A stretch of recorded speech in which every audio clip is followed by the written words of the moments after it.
حضرت موسیٰ کلیم اللہ علیہ السلام کے پاس اسرائیل روح نکالنے آئے تو حضرت موسیٰ نے تھپڑ مارا، آنکھ نکال دی، واپس گئے۔ اللہ انہوں نے تو جلال فرمایا، کہا موسیٰ علیہ السلام سے کہیے بیل کی پشت پر ہاتھ رکھیں، جتنے بال ان کے دست مبارک کے نیچے آئیں گے اتنے 1000 سال ان کی عمر بڑھا دی جائے گی۔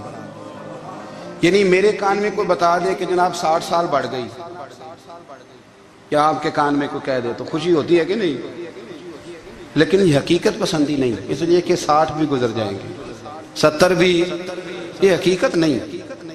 حضرت موسیٰ کلیم، چلے میں مثال دیتا ہوں، سمجھ لے 10 بال، حالانکہ بہت زیادہ آتے ہوں گے، 10 بال اگر حضرت موسیٰ کے ہاتھ کے نیچے آئے تو 10,000 سال تو عمر بڑھ گئی نا۔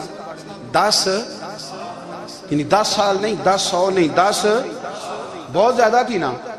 تو حضرت موسیٰ کلیم اللہ علیہ السلام سے آ کے عرض کیا گیا، حضور بیل کی پشت پر ہاتھ رکھیں، جتنے آپ کے ہاتھ کے نیچے بال آئیں گے اتنے 1000 سال عمر بڑھ جائے گی۔ تو حضرت موسیٰ نے حقیقت پسندی والی بات کی، فرمایا پھر کیا ہوگا؟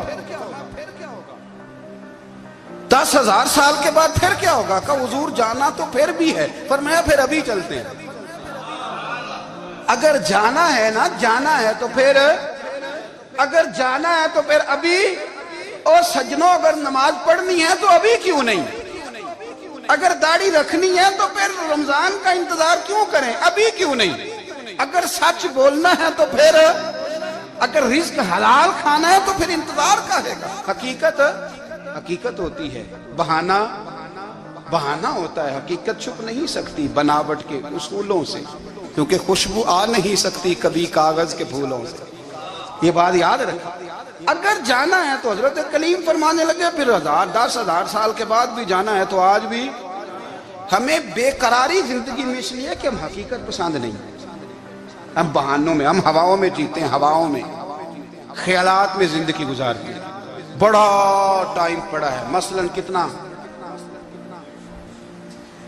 کتنا میرے رسول کریم صلی اللہ تعالیٰ علیہ وآلہ وسلم نے ایک دن صحابہ سے فرمایا تمہیں حیا نہیں آتی؟ حضور کیا ہوا؟ فرمایا وہ والے مکان بناتے ہو جن میں تم رہ نہیں سکتے، وہ والا مال جمع کرتے ہو جو کھا نہیں سکتے، حیا نہیں آتی؟ عرض کی حضور حکم کریں تو محبوب فرمانے لگے جوتے کا ایک تسمہ بند کرتا ہوں تو سوچتا ہوں دوسرا بند کرنے سے پہلے موت آ جائے گی، ایک سانس اندر جاتی ہے تو دوسرا آنے سے پہلے میں یاد کرتا ہوں کہ مجھے دنیا سے جانا ہے۔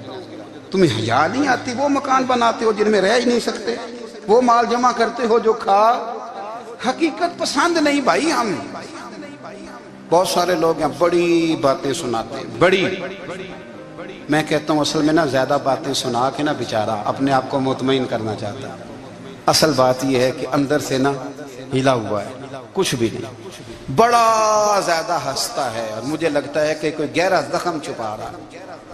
اس لیے ملمہ سازی، حقیقت پسند بنو، حقیقت پسند۔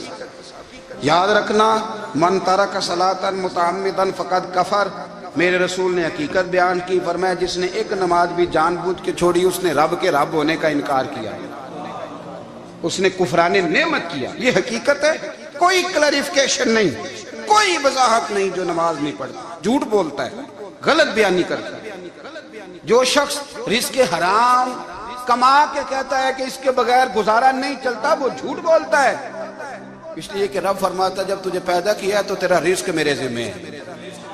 اللہ فرماتا ہے کہ لا یکلف اللہ نفسا الا وسعها، میں کسی پر وہ بوجھ نہیں ڈالتا جو اٹھا نہ سکے۔ نماز فرض کیا اس کا مطلب ہے ہم پڑھنے کے قابل ہیں، اس نے ہمارے ذمہ داریاں لگائی ہیں تو مطلب یہ ہے کہ ہم ذمہ داریاں ادا کرنے کے قابل ہیں، ورنہ وہ کہتا ہے میں وہ بوجھ ڈالتا ہی نہیں جو تجھ سے اٹھایا نہ جائے۔ اگر چاہتے ہو کہ زندگی میں اطمینان ملے تو خدا را حقیقت پسندوں والی زندگی گزارو۔ یہ فضاؤں میں زندہ رہنا، ہواؤں میں، اللہ بڑا معاف کرنے والا ہے، اللہ بڑا کریم ہے، معاف کر دے گا، تو بھئی یہ بات صحابہ کو بھی پتا تھی، یہ اہل بیت کو بھی خبر تھی، تو وہ تو ایک ایک بات کا لحاظ کرتے تھے۔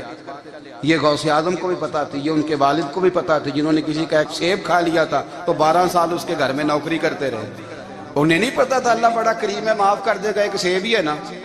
تو حقیقت پسندی آپ کو سکون دے گی، اور اگر آپ نے اپنے آپ کو غیر مطمئن کیا ہوا ہے، بات کچھ اور ہے، اور آپ نے اپنے آپ کو ڈال کسی اور طرف لیا ہے تو پھر آپ کو سکون مل سکتا؟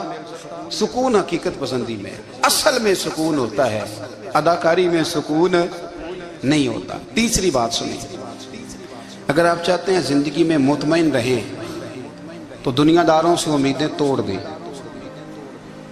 اللہ اور اس کے رسول سے امید وابستہ کریں، اولیاء اللہ سے امیدیں وابستہ کریں، صحابہ اور اہل بیت سے امیدیں، اللہ اور اللہ والوں سے امیدیں، دنیا داروں سے امیدیں۔